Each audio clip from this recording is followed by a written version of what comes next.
शरदयं कुशलं स्ववेणुः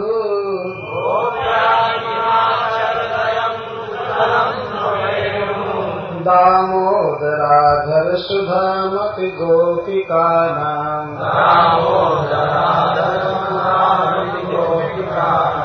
भुङ्क्ते स्वयं जगवशिष्टरसं हृदिन्यो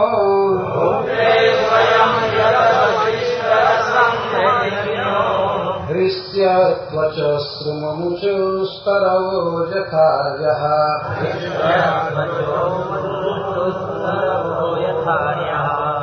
वृन्दावनं सखि भुवो वितनोति कीर्तिम्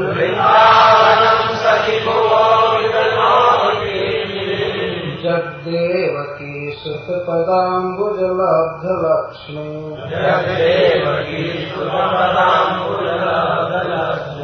गोविन्द वेणुमनुमत्तमयूरनृत्यम्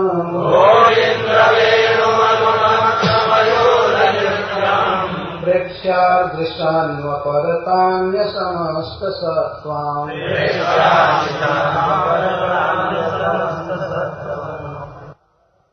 अहो बतास्तुतरां गोपानां भाग्यं वेणुरपि भाग्यं किं वक्तव्यम् इति महाभाव स्कृत उन्मादतया मिथ्या कल्पना पूर्वकं स ईर्ष्याभिलाषमाहु वक्त्य इति अहो बत अस्तुतरां गोपानां भाग्यम, हे सखियों, हे गोपियों, गोपों के कृष्ण सखाओं के भाग्य का क्या वर्णन किया जाए। वेणुरपि भाग्यम किं वक्तव्यम, वेणु के भाग्य का क्या कहना है। यह जड़ वेणु कितना भाग्यशाली है, इस पर विचार करो। महाभाव के कारण स्फुरित होते हुए उन्माद के कारण वांसुरी में ही व्यक्ति की कल्पना करके, और मिथ्या कल्पना है यह, और इस प्रकार ईर्ष्या के साथ अपनी अभिलाषा व्यक्त कर रहे हैं। वेणु से ईर्ष्या हो रही है।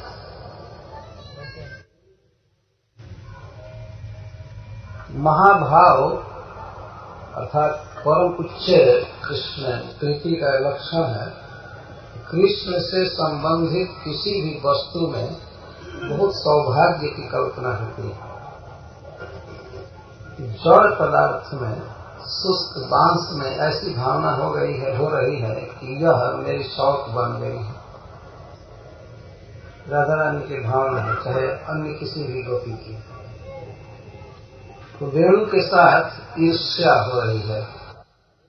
सबसे पहले संबोधन है गोप्य, हे गोपियों। इसके द्वारा मानो राधा रानी यह कहना चाहती हैं कि श्री कृष्ण गोप हैं और तुम लोग गोपी हो। तो श्री कृष्ण के संबंध में जो भी रस है, जैसे उनका आग्रह इत्यादि, उस पर तुम्हारा अधिकार होना चाहिए, क्योंकि तुम गोपी हो और कृष्ण गोप है। अन्य किसी का भी उस पर अधिकार नहीं, क्योंकि देवता आदि सब मनुष्य से विजातीय हैं, और मनुष्यों में भी कई जाति के मनुष्य हैं। तो कृष्ण पर अगर किसी का अधिकार है तो गोपियों का, क्योंकि कृष्ण गोप है। संबोधन का अर्थ हुआ अयम वेणु किम कुशलम आचरत। इस वेणु ने क्या तप किया है, क्या सुकृत किया है, कौन सा पुण्य किया है। क्यों, कैसे पूछ रहे कि क्या पुण्य किया है। पुण्य का कोई लक्षण है क्या इसमें। हाँ, जब दामोदराधर सुधा भूंकते, यह दामोदर के अधर सुधा को भोग रहा है, यही इसके पुण्य का लक्षण। बिना पुण्य के, बिना सुकृत के कृष्णाधरामृत प्राप्त नहीं हो सकता। अभी गोपिका नाम, जो गोपिकाओं का है उसको यह पी रहा। वेणु पुल्लिंग है, इसलिए पुल्लिंग में बोला जाना। कभी कभी साथ हम बांसुरी भी कह देंगे तो उसका अर्थ समझना चाहिए वेणु, वेणु कहने पर बांसुरी। श्री कृष्ण का अधरामृत गोपियों का है। अति का अर्थ यद्यपि दामोदराधर सुधाम गोपिका नाम एवं दामोदराधर सुधाम, जिस कृष्ण के अधरामृत पर गोपियों का अधिकार है उसको भूखते यह भोग रहा है, वेणु पी रहा है। और स्वयं का दो अर्थ है, एक तो अकेले भोग रहा है और किसी को बांट नहीं रहा है, तो स्वयं भूखते, अथवा स्वयं का अर्थ है बिना गोपिकाओं के, तुम लोगों की अनुमति के भोग रहा है, स्वयं भोग रहा है, पूछा भी नहीं। और सखी चुपचाप भोग लेता तब भी दुख की बात नहीं है, भोग भोग करके डकार छोड़ रहा है। ये फुटकार नहीं है, इसकी डकार है। और ये कभी कभी बोल रहा है कि गोपियों तुम क्या कर सकती हो, हमारा हम तुम्हारा धन लूट रहे हैं। श्री कृष्ण ऐसे बोलते थे बांसुरी में, तो गोपियों को ऐसा अनुभव होता था कि वेणु बोल रहा है। जिन हरदिनियों के तट पर वेणु उगा है, इसका वंश उगा है। हरदिनी के दो अर्थ हैं, एक तो ह्रद जिसमें है, नदियों में बीच बीच में ह्रद होता है, तो इसलिए उनको हरदिनी कहते हैं। ह्रद का अर्थ दह वाली, जो देखे हैं नदी को बीच बीच में ह्रद बन जाता है, तो उनको हरदिनी कहते हैं। और जहाँ दह होता है उसके तट पर बांस उगते हैं, वेणु उगता है। अथवा ह्रदनी का अर्थ होता है ह्रद की पत्नियां, जो ह्रद है, छोटे छोटे सरोवर को भी ह्रद कहा जाता है। छोटे छोटे सरोवर को ह्रदनी कहा जाता है और बड़े बड़े सरोवर को ह्रद कहा जाता है। ह्रदनियां वेणु द्वारा छोड़े गए अवशिष्ट रस को पी करके, और ये बहुत प्रसन्न है। भूखते स्वयं जदोशिष्ट रसम हृदय हिस्यत्वचो श्रीमुमुषुस्तव जथा, हृदयों को रोमांच हो रहा है। हिस्यत्वच देखो, तवाइयों को, नदियों को रोमांच हो रहा है, क्योंकि इनके तट पर बांस उगा है और उसी बांस का वेणु बना हुआ है। ये संबंध मिलाकर के हर्षित हो रहे हैं। कमल आदि खिले हैं हृदयों में, इसलिए कह रहे हैं कि रोमांच हो रहा है, खुशी है। संबंध जोड़कर वेणु कृष्ण का भक्त हो गया है और हमारे तट पर उत्पन्न हुए बांस का पुत्र है, इसलिए हम धन्य। अथवा हरदिनियां कृष्ण के अधरामृत को पीती है, तो इस तरह से सारा रस तो वेणु पी गया है। राधा रानी कहने का भाव ये है, लेकिन थोड़ा सा बचता है तो कृष्ण जाते हैं ह्रद में, आचमन करते हैं और पीते हैं और अवगाहन करते हैं। जब उसमें तो स्वाभाविक ही अधर भी पानी में डूबता ही है। तो वेणु द्वारा छोड़े गए उच्छिष्ट को हरदिनियां पी करके इतना हर्षित, इन्हें रोमांच हो रहा है। और ये वृक्ष तरवा ये सोचते हैं कि वेणु हमारी जाति का है, वृक्ष जाति का है, तो ये लोग भी आंसू बहा रहे हैं, प्रेम में आंसू बहा रहे हैं, जैसे आर्ज लोग। आज का अर्थ है भगवत भक्त। जैसे भक्तों के, महान पुरुषों के परिवार में कोई भगवत सेवक जन्म लेता है तो वे लोग आनंद में आंसू बहा रहे हैं। सारे वृक्षों में सारे वृक्ष रो रहे हैं, रोमांच है, पुलक और अश्रु छाया हुए हैं। देखो, इससे ये हो रही है कि वेणु के प्रति दोष दृष्टि किसी की नहीं है। हरदिनियों की अनुकूल बुद्धि है और वृक्ष सब प्रसन्न है, और धन तो हमारा लूटा जा रहा है और सब प्रसन्न है। जड़ वृक्षों में, तलैयों में और वेणु में इस प्रकार की भावना, यह महाभाव के कारण उत्पन्न हुए उन्माद के कारण। सारा संसार महाभाग्यवान दिख रहा है गोपियों को कृष्ण के संबंध से। यह इस श्लोक का सामान्य अर्थ है। श्रीधर स्वामी जी अर्थ, हे गोप्य अयम वेणु किम स्म पुण्यम आचरत कृतवान। कथम ज्ञायते, कैसे जानते हो कि इसने पुण्य किया है। जब यस्मात् गोपिका नाम एवं भोग्याम सतीमपि दामोदराधर सुधाम स्वयं स्वातंत्र्येण यथेष्टम भूत्य। कथम किस तरह पी रहा है,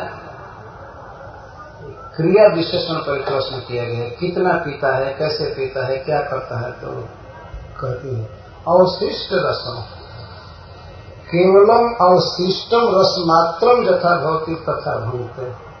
इतना पीता है कि बस नाम मात्र का रस बचता है। बस सुधा तो पी जाता है, रस भर बचता है। सुधा और रस में अंतर, नाम मात्र रस बचता है। जतो जासम इसकी पहचान क्या है। जतो जासम हरदिनी नाम पैसा पुष्ट, जिनके जल से यह पुष्ट हुआ है वेणु, का मातृतुल्य हृदयनिया, माता के भाव रखने वाली वो हृदयनिया, हृष्यत्वच विकसित कमल वन मिश्रण रोमांचिता। विकसित कमल वन मिश्रण, अरे ये सखी बहाना है, बहाना है कि कमल खिले हुए हैं, ये रोमांचिता है। ये देखो सब तलैयों में, सब हृदयों में रोमांच हुआ है। और इसलिए कि इनके जल से पुष्ट हुआ है, तो इनकी भावना है कि मेरा पुत्र कृष्ण का भक्त हो। ऐसा भक्त कि कृष्ण के आधार पर अधिकार रखे, हमारे जल से पुष्ट हुआ है, इसलिए वो रोमांचिता है। अच्छा, जेषम वंशे जातः ते तरवः मधुधारा मिश्रण आनंदाश्रु में, जिनके वंश में यह वेणु उत्पन्न हुआ है, ये तरुगण मधुधारा के बहाने आनंदाश्रु बहा रहे, यथा आर्जा कुलवृद्धा स्ववंशे भगवत सेवकम दृष्टवा हृष्यत्वचो अश्रु मुंचन्ति तद्वति। जैसे महान पुरुष शुद्ध वंश वाले जब देखते हैं कि उनके वंश में कोई भगवत सेवक जन्म लिया, कृष्ण का भक्त हुआ, तो लोग आनंद में आंसू बहा। और सोचते हैं कि हमारा उद्धार हो जाएगा, पूर्वजों का उद्धार हो जाएगा, हमारे वंश में ऐसा शुद्ध कृष्ण भक्त जन्म लिया। ये सब वेणु के भाग्य से अपने को भी धन्य मान रहे हैं। इस प्रकार श्रीधर स्वामी जी ये संक्षेप में अर्थ लिखे। चरण चिन्ह पर चलते हुए अन्य आचार्य गण लिखते हैं, और इन्हीं के चरण चिन्ह पर चलते हुए अन्य आचार्य गण लिखते हैं। देखिए, श्री सनातन गोस्वामी जी लिखते हैं, अन्या अनुरागिणी अयम वेणु किम कुशलम आचरत। अयम का कहते हैं कृष्ण करस्थ। अयम शब्द का अर्थ यह वेणु। यह वेणु कोई कहेगा तो वेणु को देख कर बोले कहाँ है वो वेणु, अपने पास तो है नहीं। ये बोल रही है ब्रज में और श्री कृष्ण है वन में, तो अयम का यहाँ क्या अर्थ है। अयम का अर्थ है कृष्ण के कर में। अयम इतना निकट पहुंच चुकी हैं भाव द्वारा, लगता है कृष्ण के बिल्कुल बगल में है और कह रहे हैं यह वेणु। यह मन से कृष्ण लीला का चिंतन।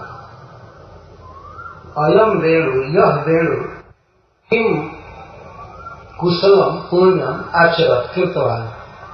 किम का क्या है, क्या पुण्य किया।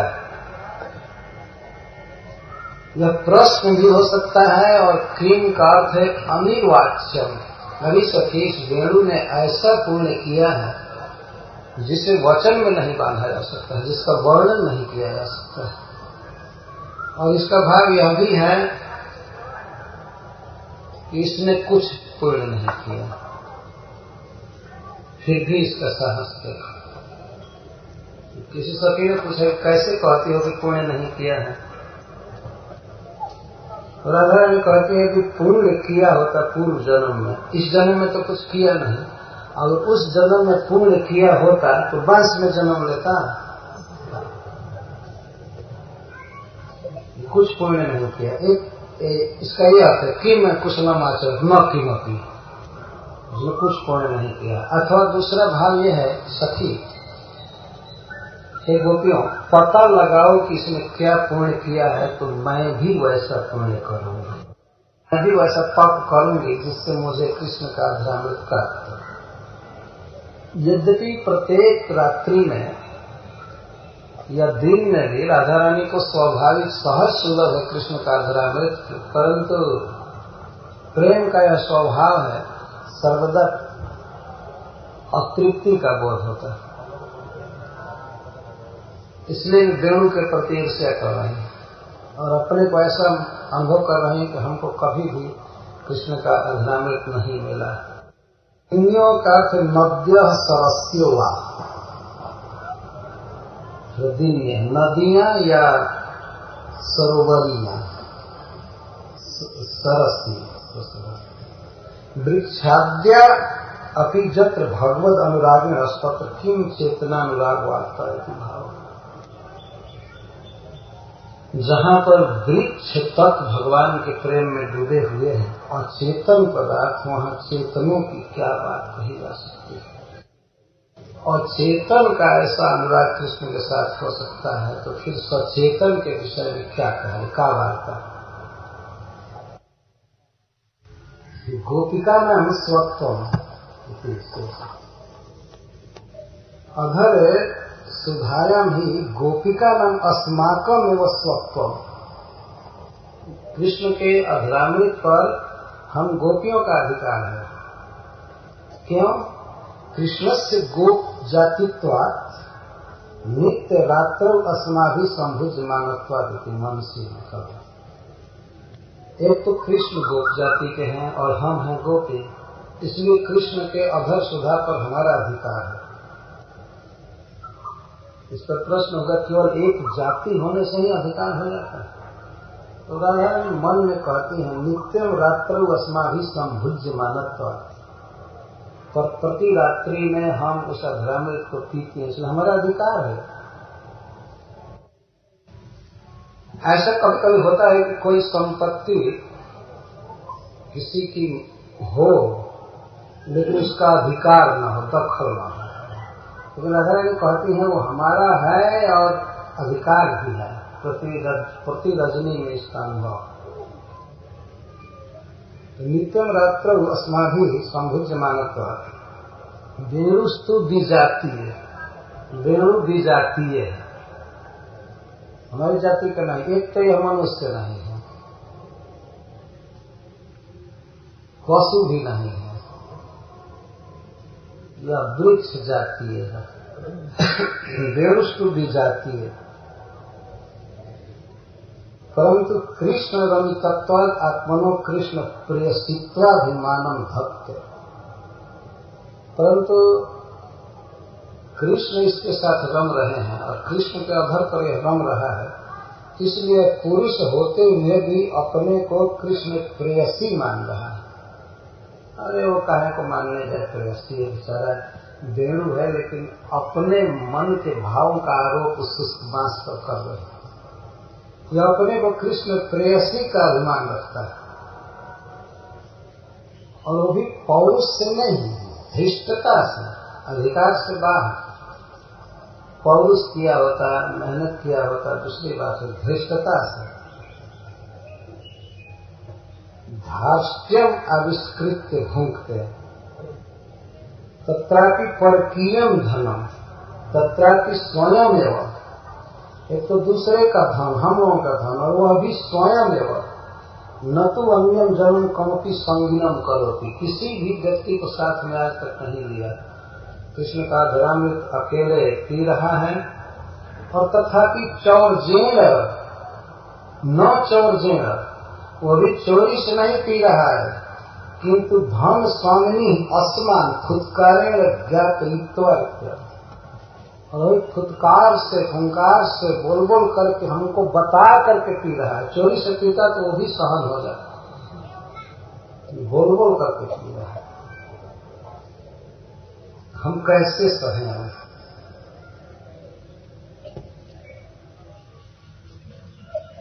अयं का अर्थ है अस्माभि दृश्यमान अथवा कृष्ण करस्थ। नीरस दारुमय वेणु किं कथमक पुण्यम कृतवान अस्मिन् जन्मनि पूर्वस्मिन् वा तत्पुण्ये ज्ञाते सति वयमपि तदर्थम जतामहे तिला। पता लगाओ किसी ज्योतिषी से पूछ करके जैसे तैसे कि इस बांस में इस वेणु में क्या पुण्य किया था इस जन्म में या पहले जन्म में, हमको पता लग जाएगा तो हम भी ऐसा ही तप करेंगे। तत्पुण्य ज्ञाते सती वयम अपनी तदर्थम जताना है, हम भी जत्न करेंगे, हम लोग भी जत्न करेंगे। स्मयति विस्मय, स्म शब्द विस्मय का क्या पुण्य किया था या इसका साहस देखो, ये विस्मय हो है। स्म शब्द विस्मय में तल्लिंगम आह वेणु ने पुण्य किया है, इसकी क्या पहचान है? तो दामोदर इत्यादि ना, दामोदरादर शुभाम भूत। दामोदर शब्द देना, अब दामोदर शब्द क्यों दिया गया है यह सुनिए। दामोदर शब्दों न निर्जुथे सर्जा प्रेम विशेषण आत्मवश्यता बोधयंती। गोपियां कह रही हैं कि हमारे जूथ की जो अधीश्वरी है श्री राधिका, श्री राधा के प्रेम पाश में कृष्ण बांधे गए हैं। उनके उदर में राधा रानी ने फूल की माला बांधा था, उसके वश में भगवान हो गए तो दामोदर को। तो जो श्री कृष्ण राधा के वश में है या हम लोगों के वश में है, उनके अधर सुधा को यह वेणु पी रहा है, उनको अपने वश में कर, यह भाव है। राधा दामोदरयो हो द्वंद्वत्व, राधा दामोदर द्वंद्वत्व। वृंदावन लीला में भगवान की यह एक विशेष छवि है, राधा दामोदर। ऐसे माँ जशोदा ने कृष्ण के उदर में दाम बांधा था, इसलिए भी उनका नाम दामोदर प्रसिद्ध हो गया। लेकिन श्री कृष्ण इससे बहुत चिढ़ते थे।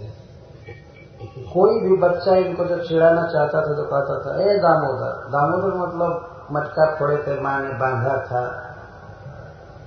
तो कृष्ण इसको पसंद नहीं करते थे।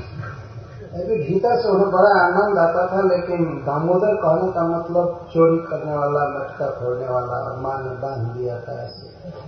इस दामोदर शब्द से कृष्ण की शैतानी का बोध होता है। तो राधा दामोदर का अर्थ दूसरा है। राधा रानी के द्वारा जिनके उदर में दाम बांधा गया प्रेम के बस। तो श्री गोपी जनों का भाव यह है कि जो श्री कृष्ण हमारे इतने बस में है कि हमारे द्वारा उदर में रस्सी स्वीकार किए, फूल की माला स्वीकार किए, ये बहुत सरल है। हमारे प्रियतम बहुत अच्छे स्वभाव के हैं, लेकिन जब से इस खल का संग हुआ इनका स्वभाव बदल गया। ऐसे कहती हैं, कोई कोई गोपी कहती है यार नहीं सकी, वेणु का क्या दोष है, सजनी नखते सीखते हरि खोते। ये कृष्ण नख से सिख तक खोते हैं बुढ़े। वेणु का क्या दोष है? परंतु इस श्लोक में यह बताया जा रहा है कि सब वेणु का दोष नहीं, तो ये तो दामोदर प्रेम बस में, प्रेम के बस में रहते हैं। वेणु के संग से भले इनकी मति बदल गई है, लेकिन ये तो है दामोदर, और ऐसे दामोदर के अधर सुधा को वेणु पी रहा है। अतएव गोपिका नाम भोग्यम, और ये गोपिकाओं का भोग्य है। गोपिकानाम अपि, बस इतना ही कहा गया है। गोपिकाओं का धान, गोपिकाओं का भोग, ये बात नहीं कही गई है, इतना ही काफी है। गोपिकाओं का, तो यह अधर सुधा के साथ भी जुड़ सकता है और दामोदर के साथ भी जुड़ सकता है। गोपिकाओं के दामोदर का अधर सुधा, अथवा गोपिकाओं का अधर सुधा। कहने का आशा है कि दामोदर हमारे हैं, न कि इस बेल के। दामोदर का अधरामृत हमारा स्वत्व है, हमारा धन है, और इसको यह पी रहा है।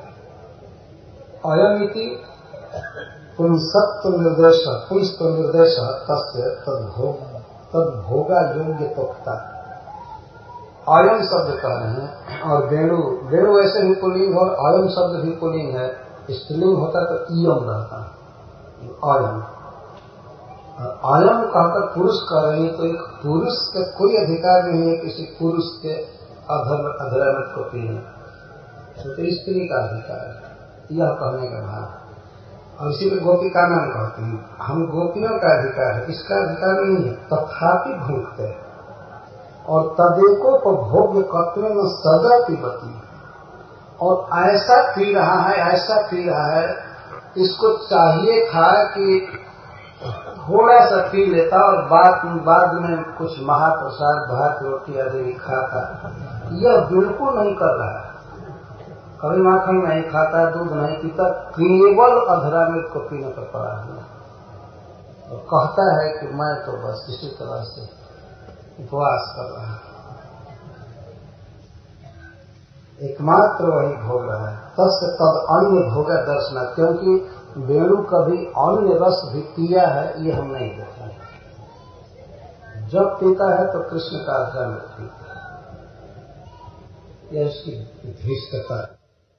दामोदराधर तब भोगा नंतरम अपनी सरसय दृश्यते नपि शुष्क। कुछ सखियों ने कहा कि हे सखियों, दामोदर का अधर तो वेणु के भोगने के बाद भी सरस ही रहता है, तो रस बना रहता है, क्यों जल रही हो? सरसा एवं दृश्य, तो सरस ही देखा जाता है, न तो शुष्क, अभी सूखता नहीं। तब कहती हूँ जब सुधाम भुक्तैव केवलम द्रव मात्रम अवशिष्यते। हाँ, रस देखने में लगता है, लेकिन सुधा तो पी जाता है, अमृत पी जाता है, केवल रस द्रव मात्र, थोड़ा पानी भर रह जाता है, पी जाता है। हे गोप्य इति तस्मात् वेणु जन्म नैव सौभाग्य। अगर हे गोप्य, हे गोपियों, कहने का भाव ये है कि सखियों, वेणु का जन्म ही सौभाग्य का जन्म है, गोपियों में जन्म लेना व्यर्थ हो गया। ऐसा कहा जाता है कि गोप्य गोपियों, अरे क्या गोपी बने, गोपी में जन्म लेना सब व्यर्थ। अच्छा होता कि वेणु में जन्म लिया है। तस्मात् वेणु जन्मना एवं सौभाग्य, न तो गोपी जन्मना इति भाव। कुतो यूयम गोप्यो भूता इति भाव। तुम लोग कैसे गोपी हो गई और कैसे सहन कर रही हो गोपी होकर। अस्माकम इति वक्तव्य गोपिकाना इति, कहना चाहिए था अस्माकम, क्योंकि श्री गोप्य रुचि, ये भी गोपियां ही बोल रही, तो अस्माकम ये हमारा धन है ऐसा कहना चाहिए था, लेकिन गोपिकाना कह रही है।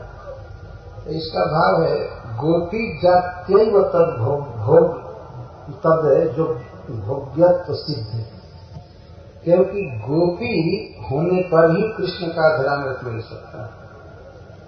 तो श्री जी तो आज तक तप कर रही हैं चरण रज पाने के लिए, लेकिन उनको नहीं, क्योंकि गोपियों का अधिकार है, गोप कृष्ण का। और वैकुंठ में, द्वारका में अन्य भाव वाली स्त्रियों को कृष्ण मिल सकते हैं, लेकिन ब्रज में गोपियों के हैं, क्योंकि गोपाभिमान है, इसीलिए गोपिका नाम कर रहे हैं, अपना अधिकार सुरक्षित रखते हैं। तो अस्माकम भी कह सकते थे, हम गोपी, हम लोगों का धन है, लेकिन गोपिका नाम कह करके उस अग्रामी पर अपना अधिकार बरकरार रखते हुए कहा गोपिका नाम। निजाभिमान विशेषा वैदग्ध्य रस विशेषा च। गोपी होने पर ही इस प्रकार का सौभाग्य सिद्ध है और कृष्ण का धर्म मिल सकता है। जिस भाव से उस अधरामी पर हमारा अधिकार है, इस भाव से अथवा वैदग्ध्य रस विशेष से इस बात को कह रहे हैं गोपिका में। श्लेषेण तदेकाश अव देहादि रक्षिकार व्यक्ति भाव। गोपी का अर्थ है रक्षा करने वाली, जिसे गोपन शब्द का अर्थ रक्षा करना। तो गोपिका का भाव यह है कि सखी, इसमें से अर्थ है कि आज तक हम लोगों ने अपने देह की रक्षा किया है इसी आशा से कृष्ण का धर्मान्वित हमें मिलेगा, हम कृष्ण की दासी बनेंगे। देह की रक्षा कर रहे हैं और सब रक्षा कर रहे हैं, लेकिन ये रक्षा यदि करना तो सब व्यर्थ हो गया। ये गोपी शब्द से ध्वनित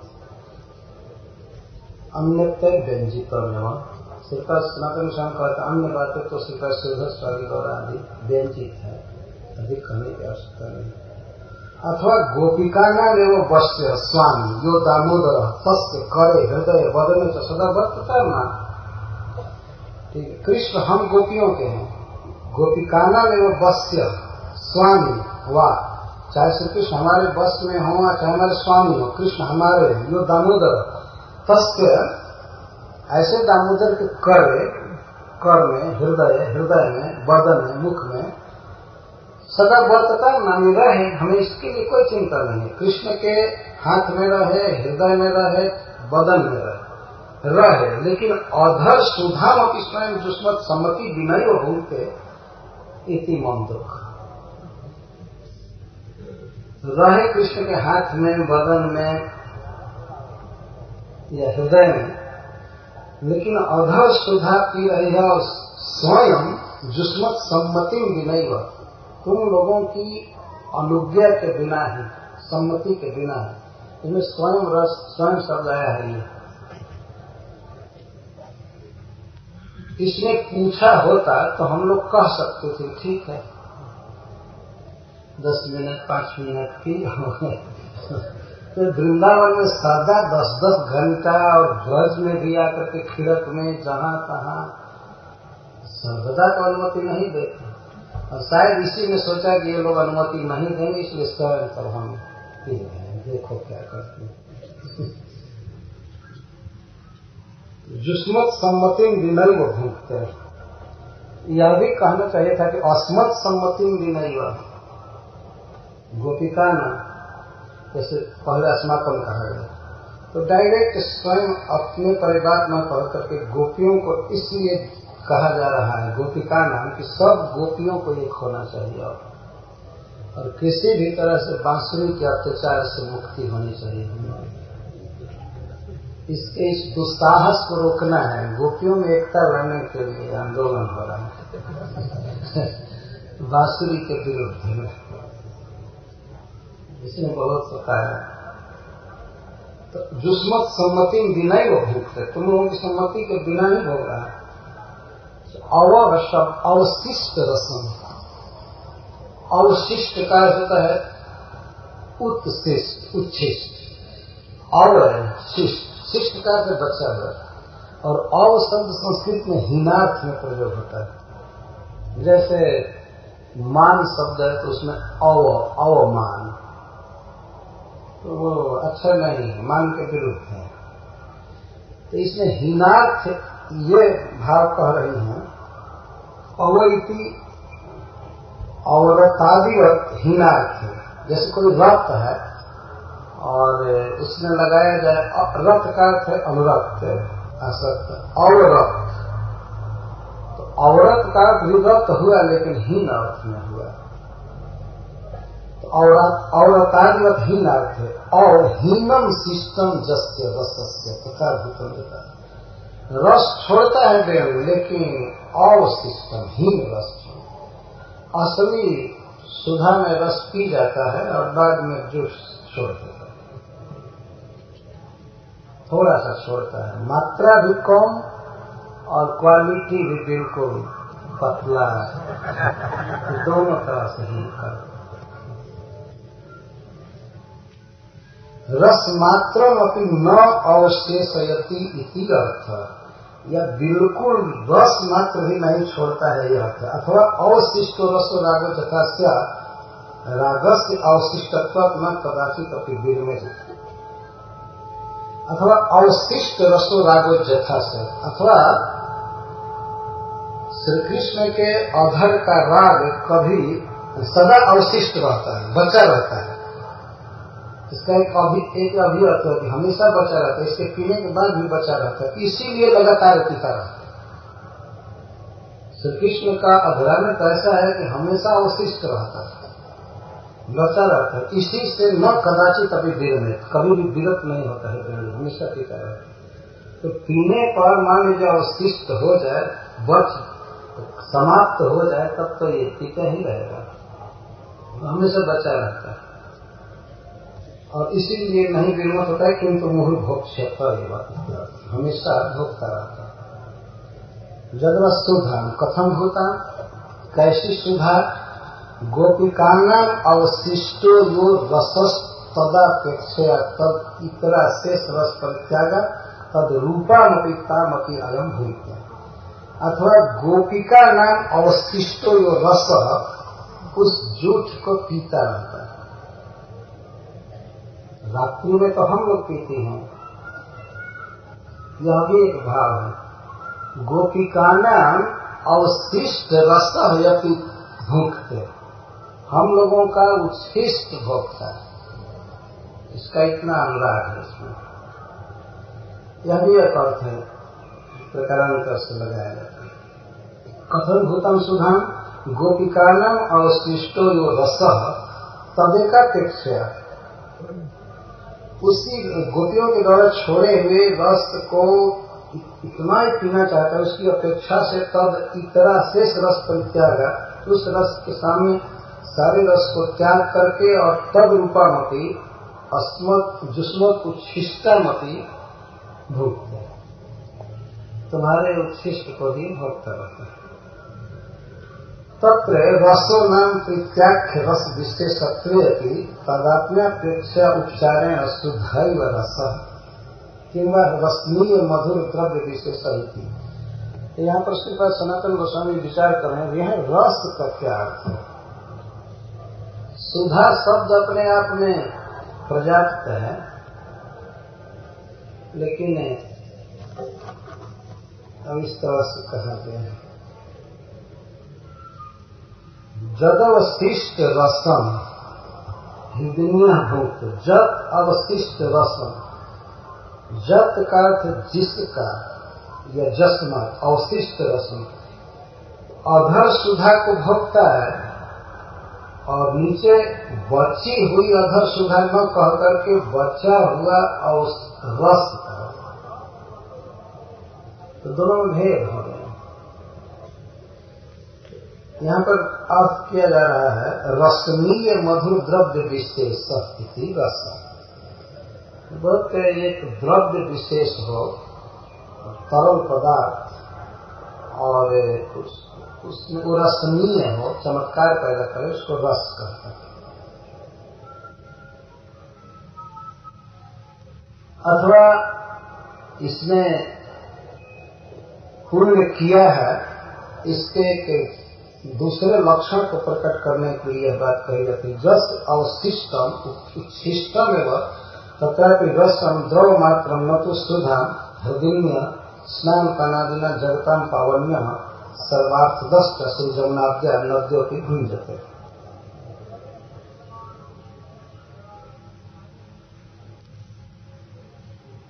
देवों के द्वारा जो कृष्ण का ध्यान किया जाता है और उसके बाद जो रस मात्र उच्छिष्ट छोड़ता है, उस रस को जमुना आदि नदियां पीती हैं। तो प्राय बांसुरी बजा करके और श्री कृष्ण बाद में जाते होंगे, स्नान करते होंगे, पानी लेकर पीते होंगे, या नदी में कूला करते होंगे, स्नान करते होंगे। ये भाव आ रहा है कि इसके बाद वेणु की माताएं पीना चालू करती हैं। कृष्ण का ध्यान है। तो यह इतना कृपण है वेणु कि स्वयं पीता है, बच्चा खुचा अपने माँ को दे देता है और अपने परिवार के लोग। तो श्री कृष्ण बांसुरी बजाते हैं और इसके बाद जलावगाहन करते हैं, स्नान करते हैं। तो श्री कृष्ण के अधर का संस्पर्श प्राप्त होता है वेणु को या हृदयों को, इस कारण से ईर्ष्या हो रही है। वेणु से तो ईर्ष्या हो ही रही है और वेणु की माताओं से भी ईर्ष्या हो रही है। जितना भाग्य जमुना आदि नदियों का है या तलैयों का है, वैसा सौभाग्य सखी हमारा नहीं।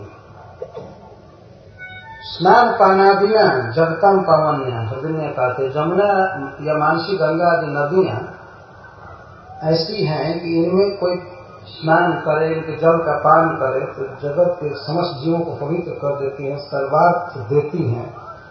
पर ऐसी पावन नदियां भी वेणु के उच्छिष्ट को पाती हैं, खाती हैं।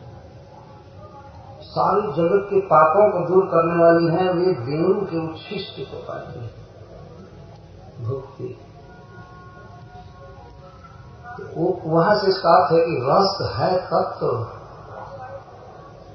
रस बचा हुआ रस भी इतना महान है कि अभी जमुना आदि नदियां तो उसी में अपना सौभाग्य मानती हैं और इसके बाद रोमांचित होती हैं इस रस को पाकर।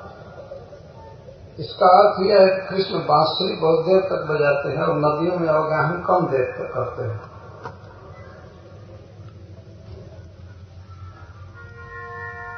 कितना गाढ़ अनुराग है कृष्ण के प्रति, कैसा भाव है कि इन जड़ पदार्थों में भी इस प्रकार का कृष्ण प्रेम देख रही हैं गोपियां। और वैसे वह भी सत्य ही है। भगवान के अधर का स्पर्श करके, कर कमल का संपूर्ण श्री विग्रह का स्पर्श करके नदियों में रोमांच हो रहा है और वेणु के कारण भी रोमांच हो रहा है, ये सत्य है। परंतु अब यह भाव लाने कि ये फुटकार द्वारा बोल बोल करके हमको जना करके और पी रहा है, ये सब तो बेकार है। मतलब ये व्यर्थ कल्पना मात्र है अपने भाव के कारण। यहाँ हरदिनिया शब्द पर श्री सनातन गोस्वामी जी कह रहे हैं कि जगत को पावन करने वाली मानसी गंगा, जमुना या अन्य सरोवरियां या सरोवर जिस रस को पीते हैं, वेणु एक दिन नहीं लगातार जूठा करता जा रहा है और उसके रस को ही लगती है और पी करके आनंद के उद्रेक में रोमांचित रहती है। हमेशा कमल खिला रहता है, इसलिए कह रहे कि रोमांचित रहती है। कैसे ये जानी कि ये पी रही है? क्या पता है कि जमुना जो पी रही है अधरामृत को? तो प्राय यह देखा जाता है कि जल विहार आदि न अधर रागा पगमात। जल विहार जब व्यक्ति कोई करता है, श्री कृष्ण कर रहे हैं, तो थोड़े काल के लिए अधर धुल जाता है और जो लालिमा राग होता है थोड़े काल के लिए विदा हो जाता है। इसका अर्थ है जमुना आदि में बचा हुआ रस पी लिया, यह भाव। इस तरह से देखी है कृष्ण को खुला करके आए हुए, स्नान करके आए हुए, तो अधर थोड़ा सूखा हुआ है।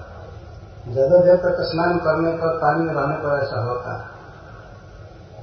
इसलिए अनुमान करते हैं कि जो वेणु का छोड़ा हुआ थोड़ा रस था वो जमुना आदि में ले और उसी पर इतना भाग्यवती अपने को मान रही।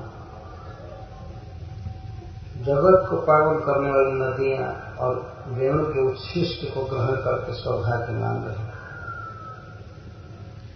ऐसे कहा गया, साहित्य दर्पण में एक श्लोक है, उसको उद्धृत कर रहे हैं। निःशेष चित चंदनम स्तन तटम निर्मिष्ट रागोधरा। कोई नायिका स्नान की है किसी नदी में, सरोवर में, तो वहां ये कहा गया है कि सरोवर में जल ने नायिका के स्तनों के चंदन को हर लिया और निर्मिष्ट रागोधर, और स्नान करने पर अधर का राग भी निर्मिष्ट हो गया। स्नान करने पर ऐसा होता है। कोई ग्रंथ है साहित्य दर्पण, उसकी श्लोक संख्या भी दी गई है। इत्यादि वचनतः काव्यसु अनुमान द्वारा प्रसिद्धम एवं। काव्य में भी प्रसिद्ध है और ऐसे देखा जाता है अनुमान द्वारा भी। तो तासम तब भोगे लिंगम ठीक है, यह माना जाएगा कि हरदिनियां वेणु के द्वारा छोड़े हुए रस को पी। क्या पहचान है कि पी रही है? हृदयों में कोई लक्षण है तब कहती हाँ हृष्यक त्वचा, हृष्यक त्वचा इति कर्वस्तमुनय इव तत्तीर्वर्तिनो जगद उपकार परा भगवत स्तुत महात्म्या भुंज। हृष्यक त्वचा, इससे पता चलता है कि हरदिनिया या जमुना आदि नदियां कृष्ण के अधर रस के अधरा नृत्य के अवशिष्ट रस को पाई हैं, क्योंकि उस रस को भोगने के कारण में रोमांच हो रहा है। दिखा करके कहने में रोमांच हो रहा है उसी रस को पीने के कारण। और तरवश्च, और वृक्षों के साथ यही बात है। तरव, तरु, जिनकी प्रशंसा स्वयं कृष्ण ने अपने मुख से किया है। भगवान प्रशंसा किए हैं वृक्षों की। आप श्रीमद् भागवतम में देखिए, जितनी प्रशंसा भगवान वृक्षों के किए हैं उतना और किसी की नहीं। जगद उपकार परा, जगता जीवन उपकार परा, समस्त जीवों का सहज उपकार करते हैं वृक्ष। जगत का उपकार करने के कारण भगवत स्तुत महात्म्या।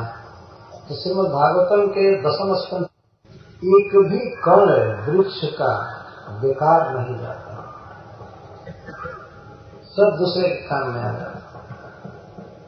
इतनी महिमा वाले, जिनकी महिमा का वर्णन स्वयं श्री कृष्ण ने किया है, भगवान ने किया है। और जगद उपकार पर ये श्रीपाद सनातन गोस्वामी के मुख से भगवत स्तुत महात्म्य आया है।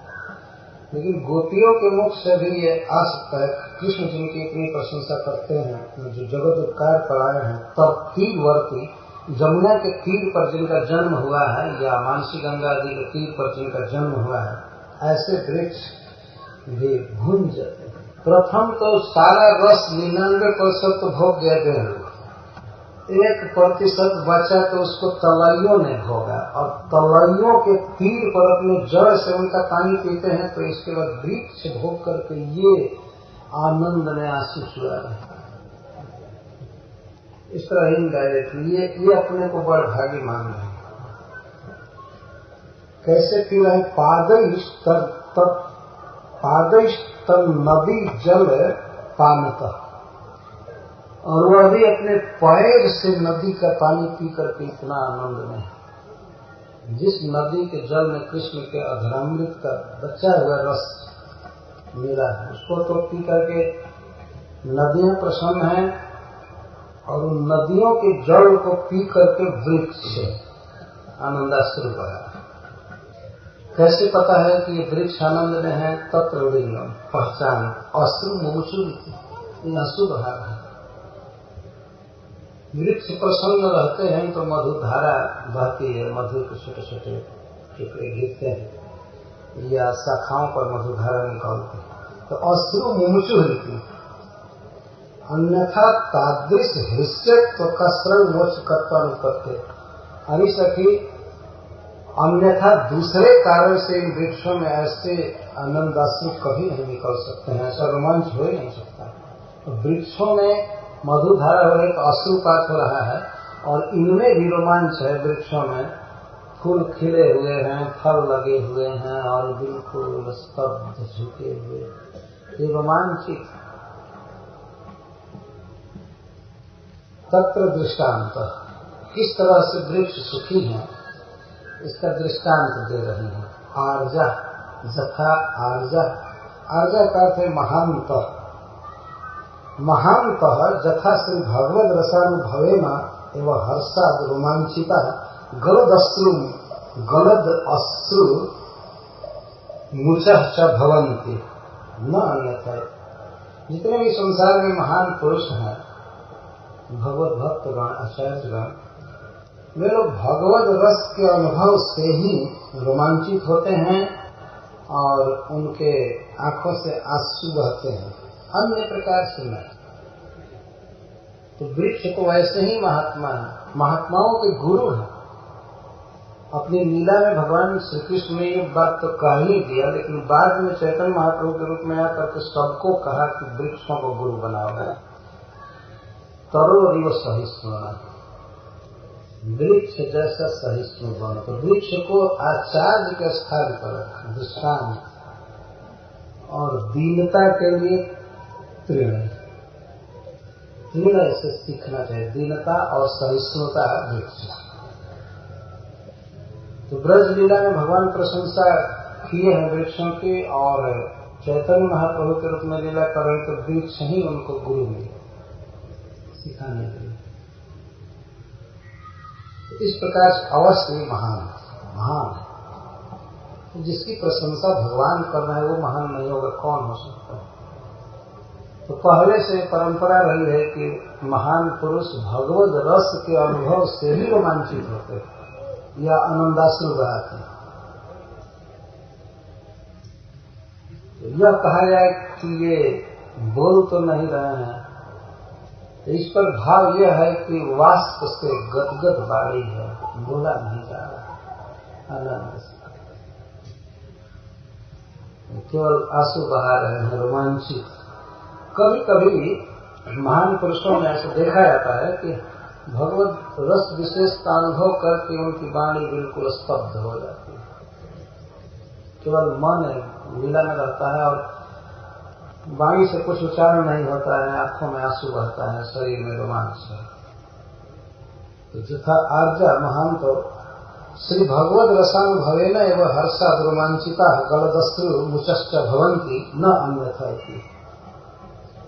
जथा जद्वा हृष्य त्वचा सत्य इति परम दुर्लभ लाभेन आनंद भर सूचित। तो दुर्लभ लाभ मिला है इसलिए हृष्य त्वचा। अतो जसोच्छिष्ट द्रव मात्र पानी नापी तासाम ईदृशो हर्ष तस्य पूर्ण महात्म्यम कथम वर्णन भाव। तो जिस देवों के उच्छिष्ट रस मात्र का पान करके हृदयों की ये दशा होती है, और उसका भी उच्छिष्ट पान करके वृक्षों की ये जब दशा होती है, तो ऐसे महापुण्य परिपाक वेणु के सौभाग्य को कौन वर्णन कर सकता? कितना पुण्य किया होगा, कितना तप किया होगा, इसको कौन कह सकता है? सर्व तु अश्रु मुमुचु तस्य अत्यलाभेन शोकाद अरुदन। अथवा अश्रु मुमुचु यह कहा गया है, हृदयों को तो कृष्ण का घरामृत मिल जाता है कुछ न कुछ बच्चा में, लेकिन वृक्षों को नहीं मिलता, इसलिए बेचारे शोक में रो रहे हैं। ये अश्रु मुमुचु रो रहे हैं। अथवा दूसरे वृक्ष रो रहे हैं, कृष्ण बांस को ही सौभाग्य दिए और को नहीं, अथवा इसलिए रो रहे हैं। इसमें सब लिखा गया है कि कृष्ण जाकर के हृदयों का पानी पीते हैं तो वृक्ष रोते हैं कि कब हमारा पुष्प ले ले और हमारा फल खाए, ये भाव, इसलिए रोते हैं। ये लाभ उनको नहीं मिलता इसलिए रोते हैं। ऐसे सर्वत्र भगवान अपने हाथ से पुष्प चयन करते हैं और फल भी तोड़ते हैं, प्राय सब जगह खाते तोड़ते हैं। लेकिन यह भी एक भाव हो सकता है कि कभी कभी रोने लगते हैं। अन्य जीवों जैसे, जैसे गोपियों जैसा है, गोपों जैसे प्रेम में अतृप्ति का अनुभव वृक्षों का भी होता रहता है। इसलिए सदा चाहते हैं कि कृष्ण हमें संस्पर्श दें, हमारा फल भोगें और ये कृष्ण का अधरामृत हम लें। तो लेते ही हैं नदियों के जल में मिश्रित।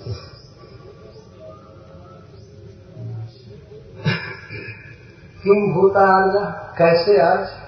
तो वृक्षों को आर्ज से उपमा दी गई। जैसे आर्जगण भगवत रस के अनुभव से अश्रु बहाते हैं, रोमांचित होते हैं, ऐसे वृक्ष है। तो वृक्ष कैसे आर्ज अथवा आर्जा जता, वृक्षों को ही आर्ज कहा गया। छाया बिना जगत उपकारण महानतों की, छाया आदि द्वारा, आदि शब्द से फलादि द्वारा, छाया फल आदि द्वारा जगत के उपकारी हैं, तो ये महान है। जगह नु तरुणान तद भोगे कथम अपनी संभावना की ना। लेकिन आप कैसे कह सकती हैं कि वृक्ष आशा करते हैं कि कृष्ण का अधरामृत हमें मिले, जो कभी संभावना नहीं हो सकती। वृक्ष कैसे आशा करेंगे? कथम तद अप्राप्त्या रोदनम संभवे। वृक्ष कैसे अभिलाषा कर सकते हैं कृष्ण का अधरामृत हमको मिले और फिर नहीं मिलने पर रोएंगे कैसे? नहीं रंको राज्य अप्राप्त्या अरोदिति भाव। कोई रंक व्यक्ति कभी साम्राज्य पाने की कल्पना नहीं कर सकता और नहीं मिलने पर रोएगा। कोई भिक्षुक है, भिखमंगा है, कंगाल है, तो उसको कहीं मांगने जाए तो उसकी लालसा भी यही रहती है कि हमको कोई 1-2 रुपया देंगे। जिससे कभी दिल्ली का गद्दी हथियाने की इच्छा नहीं होगी, कभी कल्पना ही उसके मन में नहीं होगी, और न मिले तो कोई दुख नहीं उसको। तो वृक्षों में कैसे संभावना हो सकती है कृष्ण का अधरामृत पाना चाहेंगे और नहीं मिलने पर रोएंगे? यह कैसे संभव है? एक तो प्रश्न है, किम तभी क्षुधादिना अन्नाद्यर्थम क्या शंका है? और क्या यह कहा जा सकता है कि भाई वृक्षों को कोई दूसरा रस नहीं मिलता है इसलिए कृष्ण का अधरामृत चाहते हैं? जैसे किसी वृक्ष को भोजन न मिले, पानी न मिले, अथवा जैसे किसी दरिद्र को अन्न भी नहीं मिला, पानी भी नहीं मिला, तो किसी विशेष वस्तु की प्राप्ति के लिए वो तरस सकता है। तो अन्न और पानी की तरह आवश्यक समझ करके वृक्ष रोते हैं कि कृष्ण के अधरामृत की महिमा को समझ कर रोते हैं। दोनों में अंतर है। एक व्यक्ति राज्य प्राप्त करने के लिए रो रहा है और दूसरा केवल अपना भोजन मिल जाए इसके लिए रो रहा है। दोनों में बहुत अंतर है। तो किस दृष्टि से रो रहे हैं? तो जहाँ तक राज्य साम्राज्य की प्राप्ति की बात है, कृष्ण के अधरामृत की महिमा जानकर उसे लेने की इच्छा, ये तो वृक्षों में हो ही नहीं सकती। और हो भी जाए तो उनके पास न तो अपना कोई मुख है न हाथ है, वो कैसे पिएंगे? और नहीं मिले तो रोएंगे कैसे? तब कहते हैं जथा आर्जा परमार्जा सुधीय तधरामृत पान हीना अपि तद प्राप्त्या सुखे न अश्रु मुंचन्ति तद्वत्। वृक्ष वास्तव में आर्ज, तो जैसे आर्जगण परम भगवत भक्तगण सुधीय, जिन्हें भगवान का अधरामृत नहीं मिला है फिर भी उसकी अप्राप्ति से उन्हें शोक होता है। शोक करते हैं, ये भी जानते हैं कि हम इस शरीर से और इस स्थिति में कृष्ण का अधरामृत पी नहीं सकते, मिल नहीं सके, फिर भी नहीं मिलने पर शोक का अनुभव करते हैं। इस तरह से वृक्ष कर रहे हैं। जथा जथावत अथवा तरल आर्जा सरल बुद्धय अन्य समान।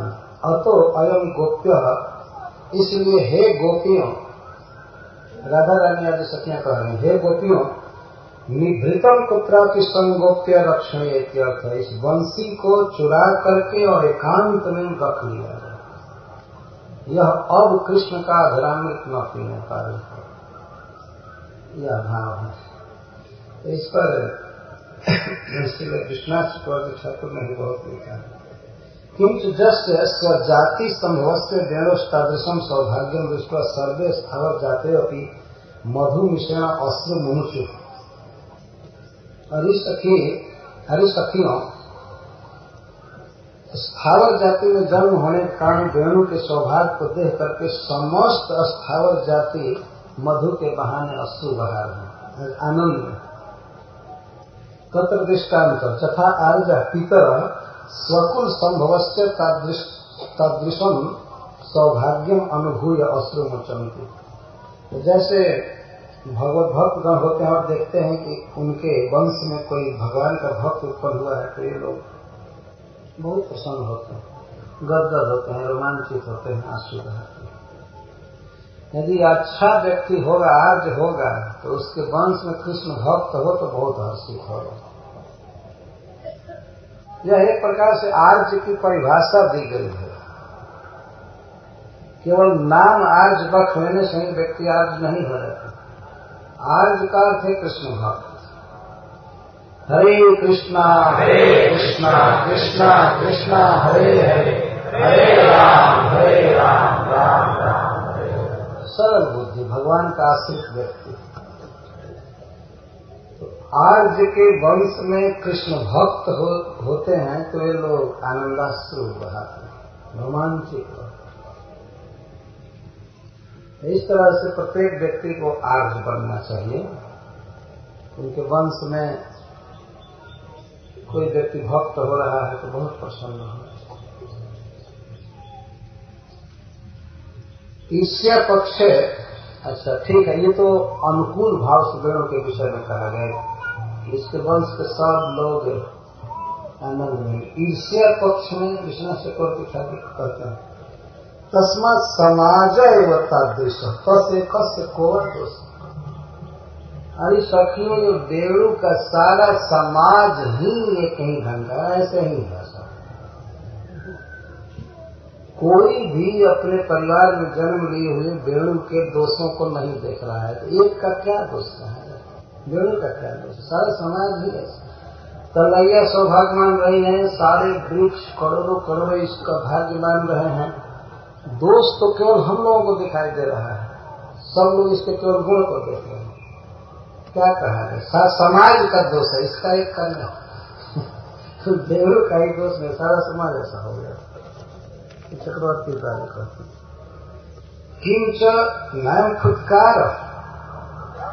और फिर कहते हैं किसी सखी ने कहा कि अरे सखियों, ये कृष्ण जो बांसुरी बजा रहे हैं तो बांसुरी में यह कृष्ण की फूंक है। दूसरी सखियां कहा अरे नहीं, ये फूंक नहीं है, किंतु स्वसंभोगोत्थम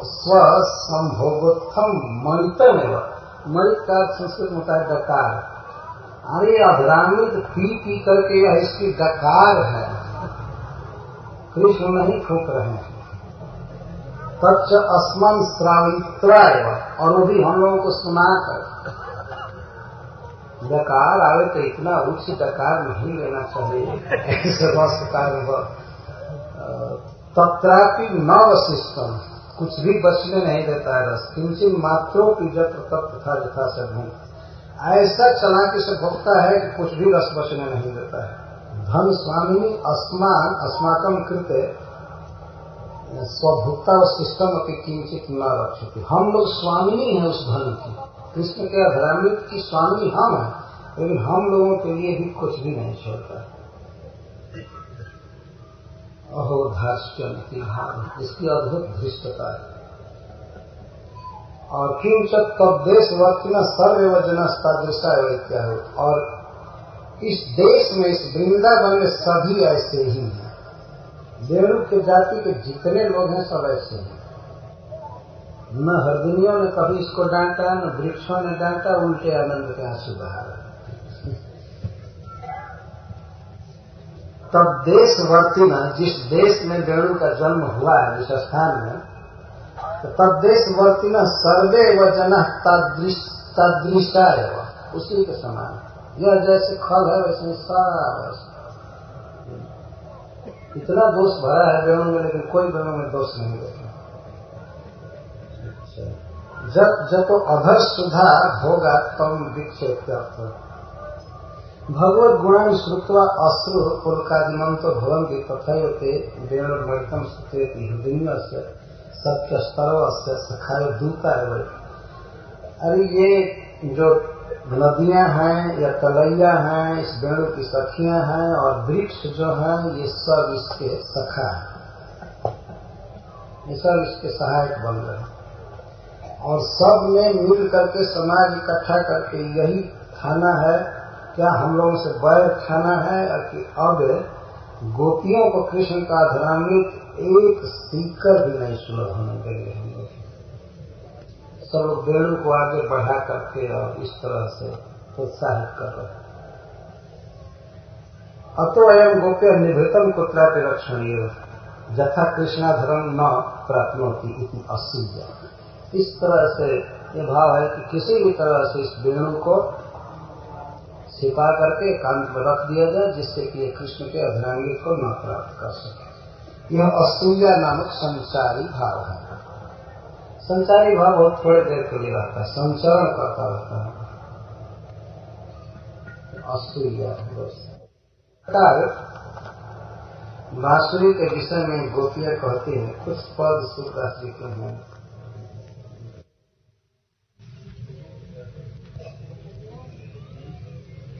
अधर रस मुरली लूटन लागी, अधर रस मुरली लूटन लागी, अधर रस मुरली लूटन लागी, अधर रस मुरली मुरली लूटन लागी, अधर रस मुरली लूटन लागी, अधर रस मुरली लूटन लागी, अधर रस।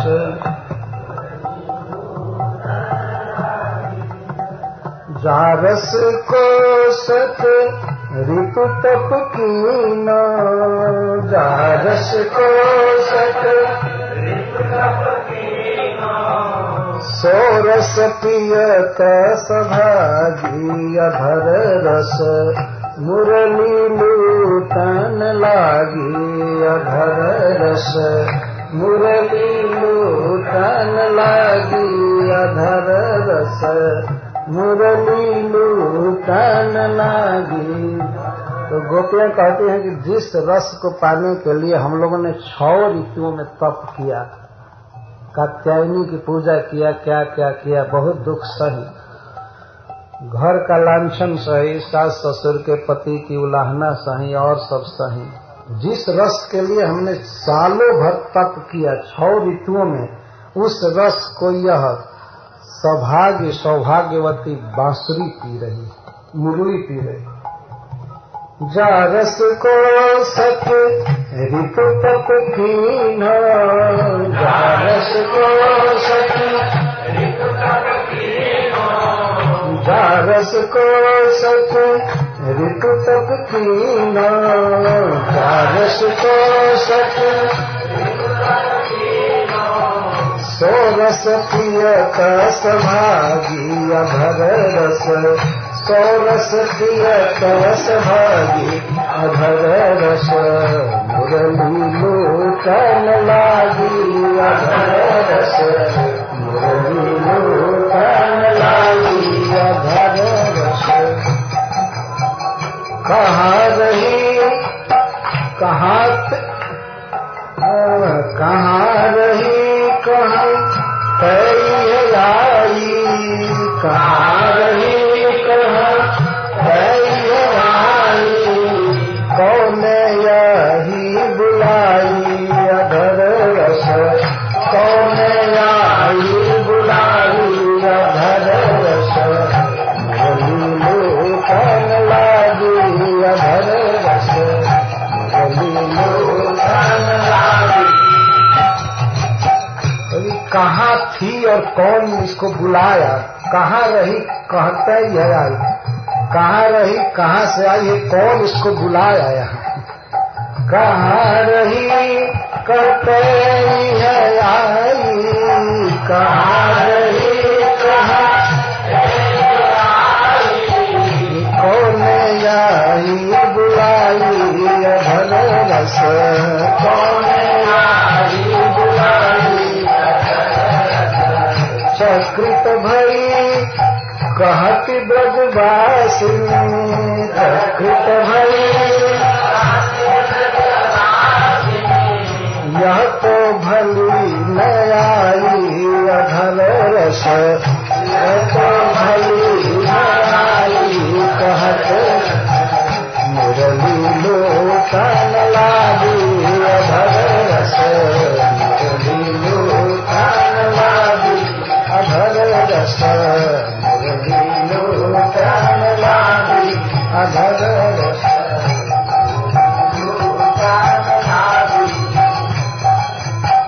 सावधान क्यों होत नहीं तुम, सावधान क्यों होत नहीं तुम।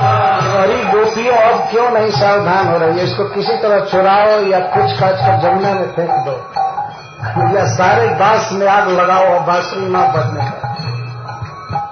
सावधान क्यों होत नहीं तुम, सावधान क्यों होत नहीं तुम।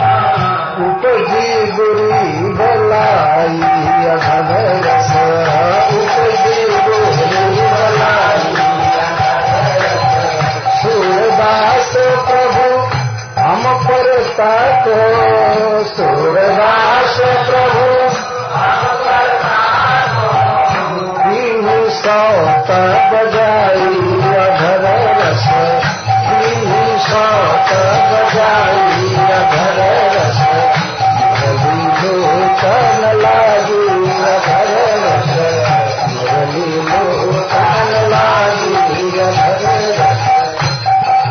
सूरदास जी कहते हैं अथवा गोपियां कहती हैं कि सूरदास के प्रभु हम पर सौत ला दिए, वो भी बजा करके, बाजा बजा कर। चुपके चाप लाए होते तो बजाई का अर्थ समाज में जैसे ढोल बजाकर विवाह होता है, बैंड बाजा ढीले करके, वैसे जगत को जना करके हमारे सिर पर सौत ला दिए। सूरदास प्रभु हम पर ताको, सूरदास ताको माने उसको, मुरली को। सूरदास प्रभु हम पर ताको, सूरदास प्रभु हम पर ताको। कीनो सौत बजाई अघर रस, कीनो सौत बजाई अघर रस। मुरली लोचन लागी अघर रस, मुरली लोचन लागी अघर रस। मुरली लोचन लागी अघर रस, मुरली लोचन लागी अघर रस, मुरली लोचन लागी।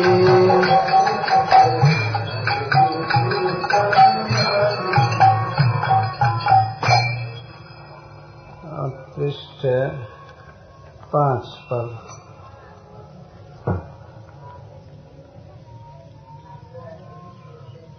कोई, जैसा आपने सुना, कोई सखी कहती है कि यार सखी वेणु का दोष नहीं है, सब कृष्ण का दोष।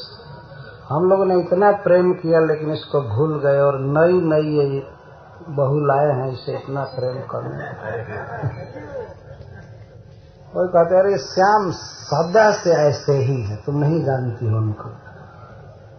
सजनी सजनी श्याम सदाई ऐसे, सजनी श्याम सदाई ऐसे, सजनी श्याम सदाई ऐसे, सजनी श्याम सदाई ऐसे। ऐसे शब्द बहुत ही बुरा लगता है समाज में। आप किसी के बारे में बात कीजिए और कोई कहे कि आप उनको जानते हैं तो कहे वैसे ही, तो ऐसे ही मतलब तू है, ऐसे में सारी बुराई आ गई। बस ऐसे ही है। सजनी श्याम सदाई ऐसे, सजनी श्याम सदाई ऐसे। एक अंग की प्रीति हमारी, एक अंग की प्रीति हमारी। हमारी जो उनके प्रति प्रीति है एक अंग की है, मतलब अनन्य, अखंड अखंड प्रीति है हमारी, लेकिन वे जैसे के तैसे। एक अंग की प्रीति हमारी, एक अंग की प्रीति हमारी। वे जैसे के तैसे सजनी, वे जैसे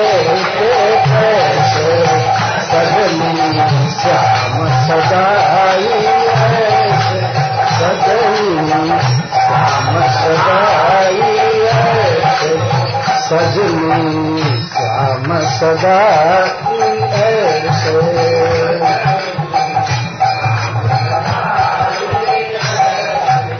तो उदाहरण देती है कि कैसे कोई व्यक्ति प्रेम करता है, दूसरा प्रेम नहीं करता है। जो चकोरे चंदा को चाहे, जो चकोरे चंदा ने कन माने, चंदा ने कन माने। जैसे पृथ्वी पर रहने वाला चकोर चंद्रमा से प्रेम करता है, लेकिन चंद्रमा कुछ नहीं प्रेम की कीमत करता है। इस तरह से कृष्ण हमारे प्रेम की कीमत उन्होंने किया नहीं। जो चकोर चंदा को चाहे, जो चकोर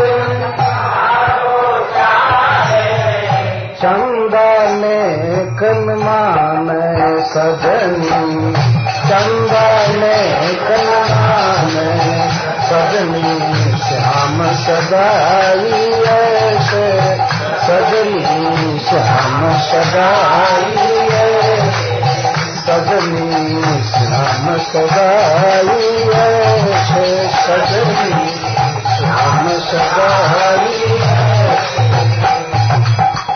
जल के तीरे मीन तन त्यागे, जल के तीरे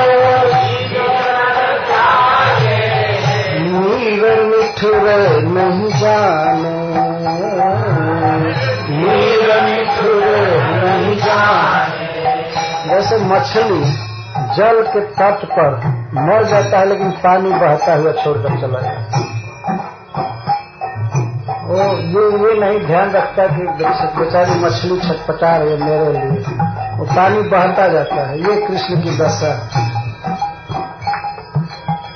जल के तीरे मीन तन त्यागे, जल के तीरे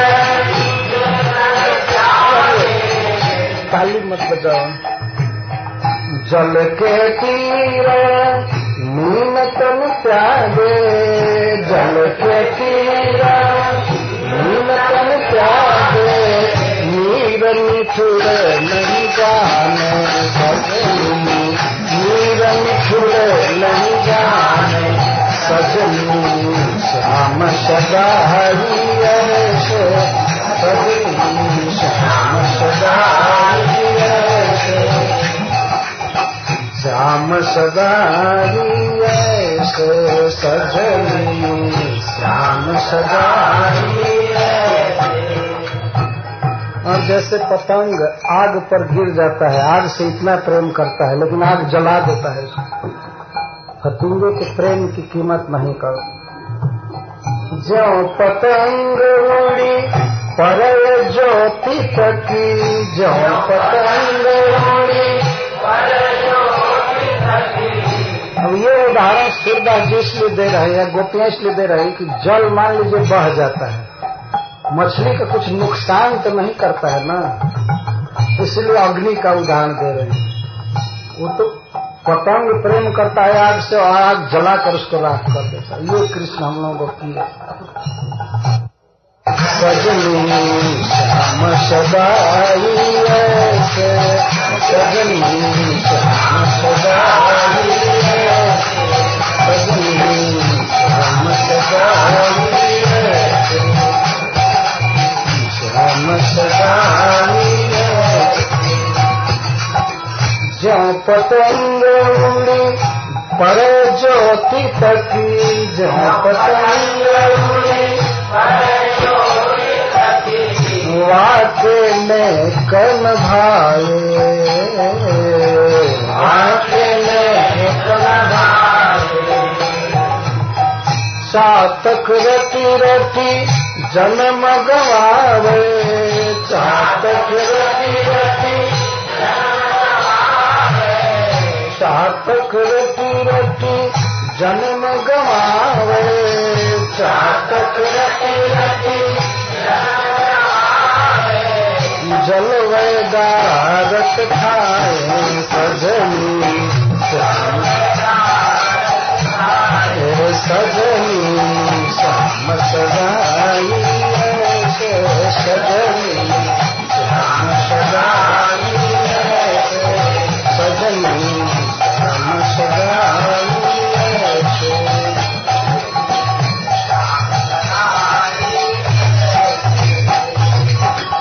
खाए का अर्थ होता है समुद्र। ज्यादा वर्षा समुद्र में होती है तो चातक एक बूंद पानी के लिए रट रट के मर जाता है, जीवन बीत जाता है, लेकिन बादल सारा पानी समुद्र में देता है, चातक के चोंच में नहीं देता है। तो हम मर गई तपस्या करके अधरामृत के लिए और सारा अधरामृत बांसुरी को दे रहे हैं। ये कृष्ण की दशा। चातक रटी रटी जन्म गवावे, चातक रटी रटी जल वेदारत खाए सजनी जल वेदारत खाए सजनी श्याम सगाई ऐसे सजनी श्याम सगाई सजनी श्याम सगाई ऐसे सजनी श्याम सगाई। तो ये तो निर्दयी है ही शुरू से, जन्म से ही, और जब से बांसुरी मिली है ये महानिर्दयी, तब से दोनों बहुत उत्पात कर रहे हैं। उन्हों ते निर्दयी बड़ी वे, उन्हों ते निर्दयी बड़ी वे, कैसी मुरली पाई सजनी, कैसी मुरली पाई सजनी, कैसी मुरली पाई।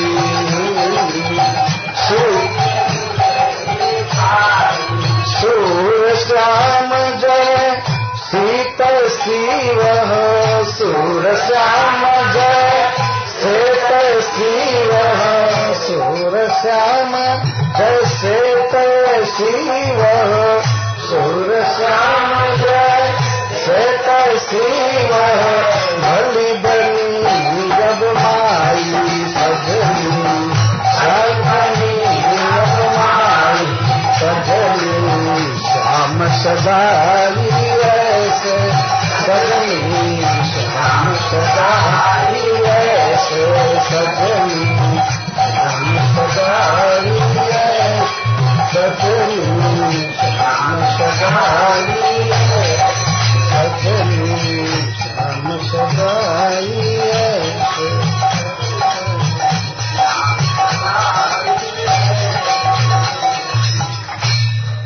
सदा से कृष्ण ऐसे ही है।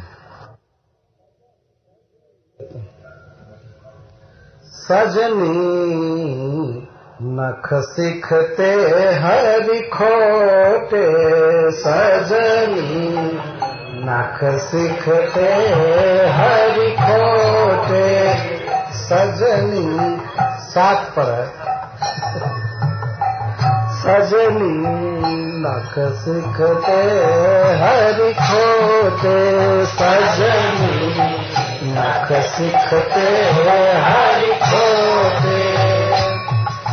ये नख से, पैर से लेकर के और चोटी तक बिल्कुल बुराई से भरे हैं कृष्ण, इनमें दोष ही दोष है। और ये गुण हम तभी से जानती हूँ जब माँ यशोदा छोटे कहती थी। बलराम जी बड़े थे इसीलिए माँ यशोदा इनको छोटू या छोटे कहा करती थी। आज भी छोटे लड़के को छोटू छोटे कहते हैं। ये गुण तब ही ते जानती हम, ये गुण तब ही जब जननी कहे छोटे सजनी, जब जननी कहे छोटे सजनी, नख सिखते हरि खोटे, सजनी नख सिखते हरि खोटे, सजनी नख सिखते हरि खोटे, सजनी नख सिखते हरि खोटे। क्या क्या खोटापन है। जाकर जमुना के तट पर हमारा वस्त्र चुराए थे, वही कृष्ण है ना। अंबर हरे जाई जमुना तट, अंबर हरे जाई जमुना तट, अंबर हरे जाई जमुना तट, अंबर हरे राखे कदम चढ़ाई सजनी, राखे कदम चढ़ाई सजनी। सबके चरित सब जानती हो, सबके चरित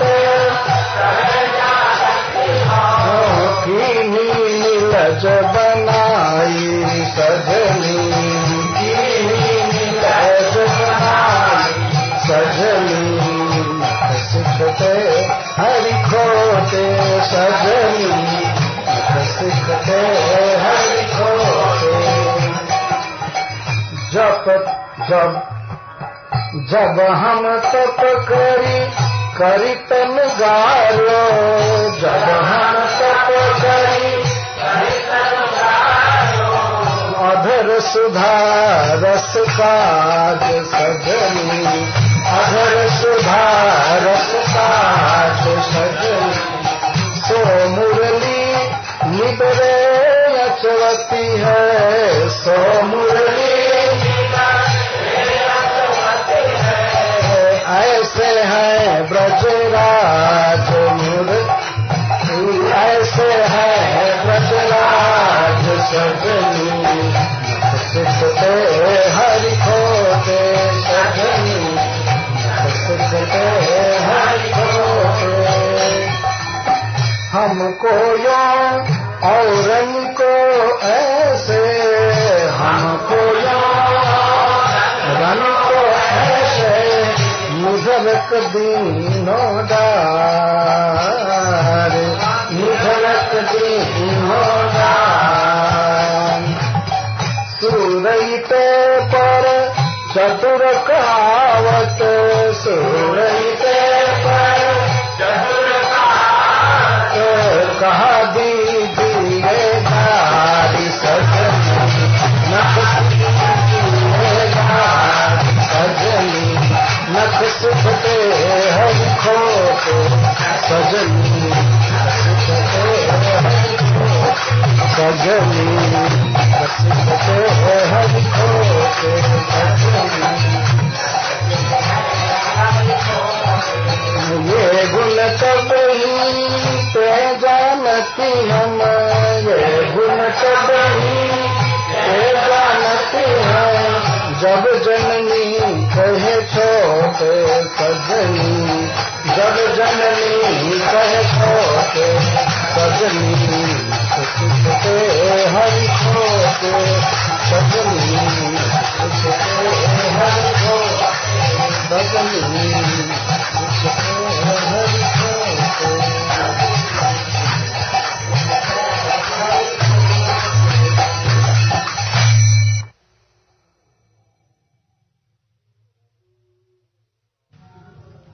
मुरली कौन सुकृत फल पाए, मुरली कौन सुकृत फल पाए, मुरली कौन सुकृत फल पाए, मुरली कौन सुकृत फल पाए। अधर सुधा वती मोहन को, अधर सुधा वती मोहन को, अधर सुधा वती मोहन को, अधर सुधा वती मोहन को।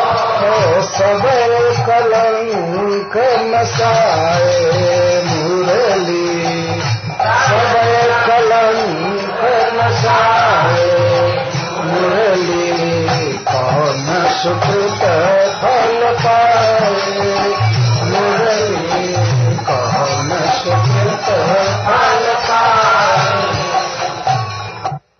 मन कठोर तन गांठ प्रकट ही, मन कठोर छिद्र विशाल बनाए मुरली, छिद्र विशाल बनाए। देखो मन कठोर तन गांठ प्रगट ही, मन कठोर तन छिद्र विशाल बनाए मुरली, छिद्र विशाल बनाए। अंतर शून्य सदा देखियत है, अंतर शून्य निज कुल वंश सुभाए मुरली, निज कुल वंश सुभाए मुरली। कौन सुकृत फल पाए मुरली, कौन सुकृत फल पाए मुरली, कौन सुकृत फल पाए मुरली।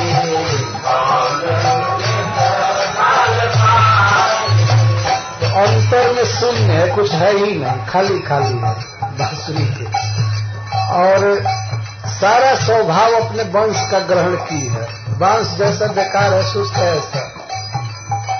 लघुतायंग नहीं कछु करनी, लघुतायंग निरखत न लगाए, निरखत न लगाए। सूरदास प्रभु पान परसिलित, सूरदास प्रभु पान परसिलित। काम बेली अधिकाये मुरली, काम बेली अधिकाये मुरली। कौन सुकृत फल पाए मुरली, कौन सुकृत फल पाए मुरली, कौन सुकृत फल पाए मुरली, कौन सुकृत फल पाए। जब गोपियां इस तरह से कहती हैं बांसुरी के विषय में, बांसुरी में छेद है, ये है, वो है, वो है, तो बांसुरी बोलती है, गोपियों को जवाब देती है। लोग कृष्ण बांसुरी में बोलते हैं, बांसुरी की ओर से। ग्वालिन तुम कतउरहन दे हूँ, ग्वालिन 6 पृष्ठ पर। ग्वालिन तुम कतउरहन दे हूँ, ग्वालिन तुम कतउरहन दे। क्यों हमको बुरा भला कह रही हो? जाकर के श्याम सुंदर से पूछो कि मैंने क्या क्या तप किया। बिना कष्ट के ऐसे नहीं अधर्म में पी रही हूँ, कृष्ण गा रहे हैं। ग्वालिन तुम कतउरहन दे हूँ, ग्वालिन तुम कतउरहन दे। पूछहु जाई श्याम सुंदर को, पूछहु जाई श्याम सुंदर को। जी दुख जुड़े सने हो ग्वालिन, जही दुख जुड़े सने ग्वालिन तुम कतउरहन दे, ग्वालिन तुम कतउरहन दे। अरे ग्वालिनो, तुम लोग क्यों मुझे उलाहना दे रही हो? क्यों मेरा दुर्गुण गा रही हो? जाकर के श्याम सुंदर से पूछो। तो बांसुरी बोल रही है जोर से और श्याम सुंदर ही बोल रहे हैं, लेकिन बांसुरी की ओर से बोल रहे हैं। गोपियां तो जल गए सुन करके। ये बहुत जोर से अभिमान में बोलती है, श्याम सुंदर से पूछो कि उनके साथ हमारा स्नेह कितना कष्ट से जुड़ा है, कितना तप करके तब संग हुआ। जिस दुख जुड़े समय, जिस दुख से स्नेह जुड़ा है कृष्ण से, वो जाकर उनसे पूछो।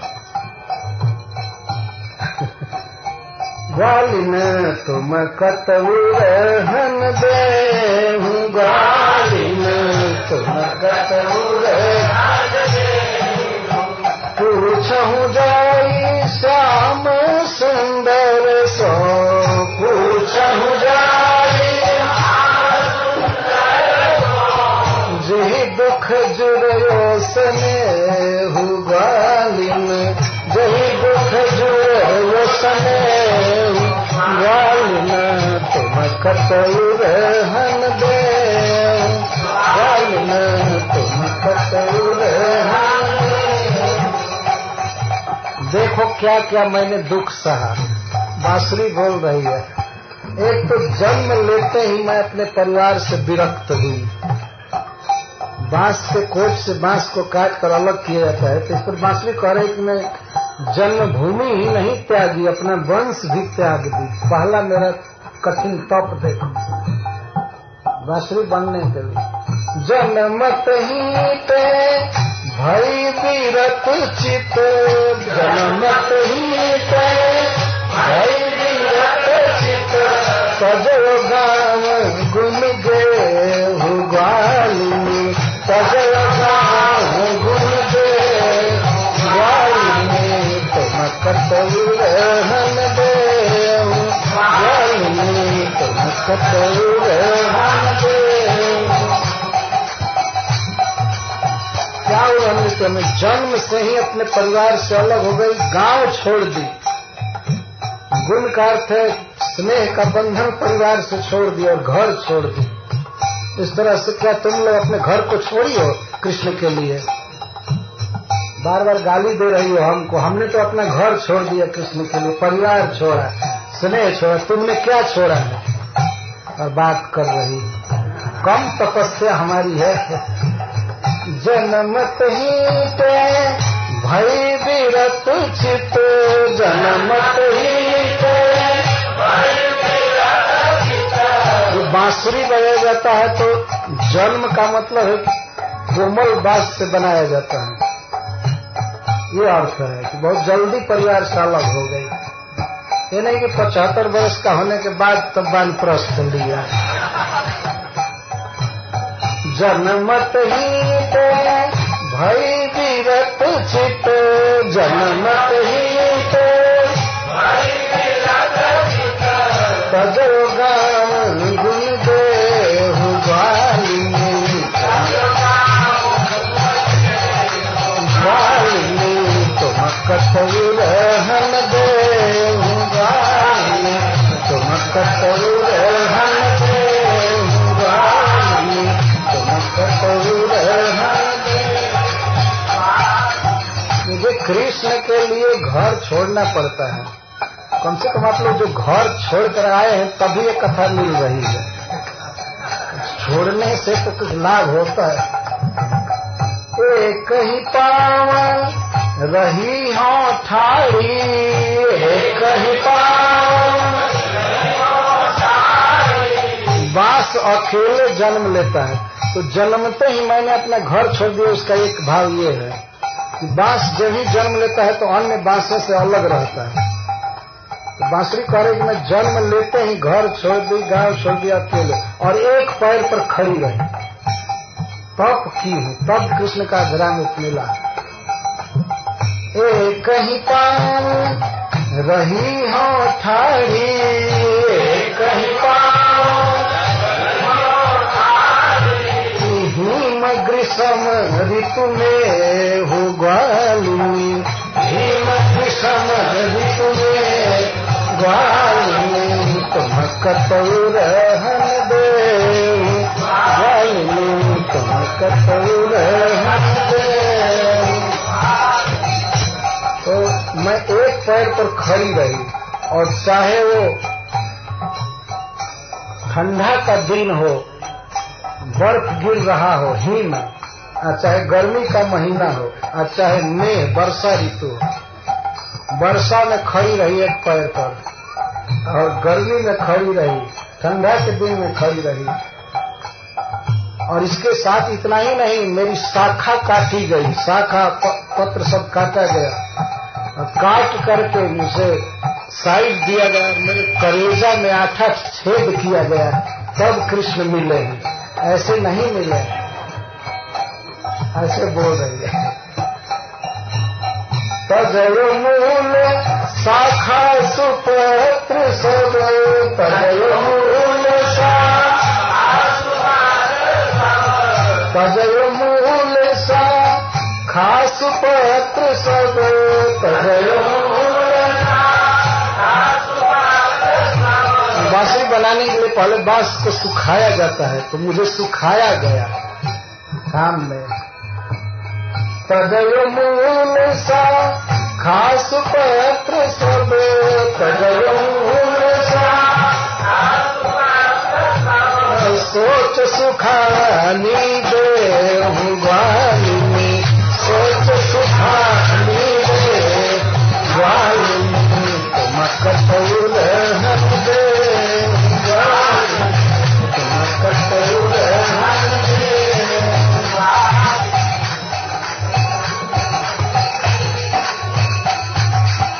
तजयो मूल शाखा सुपत्र सब, सोच सुखानी दे। अग्नि सुनाकत मुरयम तन मन, अग्नि सुनाकत। और जब लोहा लाल लाल करके लाया जा रहा था मेरी छाती में छेद करने के लिए, तो मैं भागी नहीं, मुड़ी नहीं, छेद किया जाता है बांस में लाल लोहा से। अग्नि सुनाकत मुरयन तन मन, अग्नि सुनाकत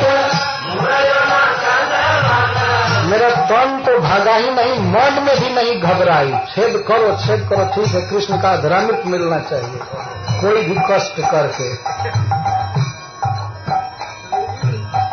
अग्नि सुनाकत मुरयन तन मन, अग्नि सुनाकत विकट बनावत दे, विकट बनावत दे वालिनी, तुम कतौल हम दे वालिनी, तुम कतौल हम दे वालिनी। तो मेरा देह विकट बनाया जा रहा था, 8 जगह छेद किया जाए, पहले धूप में तपाया जाए और आग से छेद किया जाए।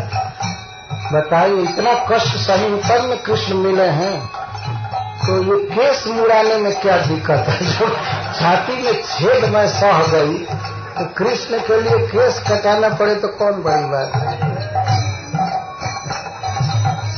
अग्नि सुनाकत मुरयन तन मन, अग्नि सुनाकत मुरयन तन मन, विगत बनावत दे वालिनी, विगत बनावत दे वालिनी, तुम कतौल हम दे वालिनी, तुम कतौल हम दे वालिनी, तुम कतौल हम दे। बकती कहा बांसुरी कही कही, बकती कहा करी करिता मस्ते हुबाली, करी करिता मस्ते हुबाली। क्या बक रही हो तुम लोग हमको बांसुरी बांसुरी कहकर? बांसुरी से उपहास कर बांस की बेटी ऐसा कहा। बांसुरी कह करके क्यों बक रही हो?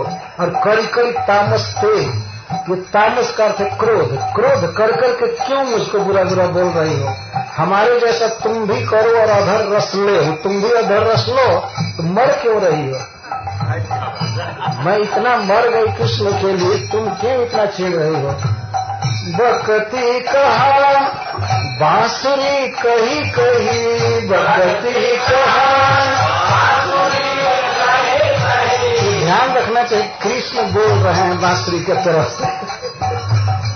बकती कहा बांसुरी कही कही बकती कहान। करी करिता मस्ते हुआली, करी करिता मस्ते हुआली। तुम कतई रहन दे हुआली, तुम कतई रहन दे हुआली, तुम कतई रहन दे हुआली, तुम कतई रहन दे हुआली। क्यों नहीं श्याम सुंदर को इस रीति से रिझा लेती है? तुम भी 8-8 छेद करो छाती में, हमारे जैसा परिवार छोड़ो, क्यों नहीं श्याम सुंदर मिलेंगे? भगवान बोल रहे हैं बांसुरी में, सूर श्याम ये भांति रिझे कि न, सूर श्याम ये भांति रिझे कि न। तुम अधर रस ले हुआ, तुम रस ले हुआ, रहन दे वाली, तुम कतई रहन दे वाली, तुम कतई रहन दे वाली, तुम कतई रहन दे।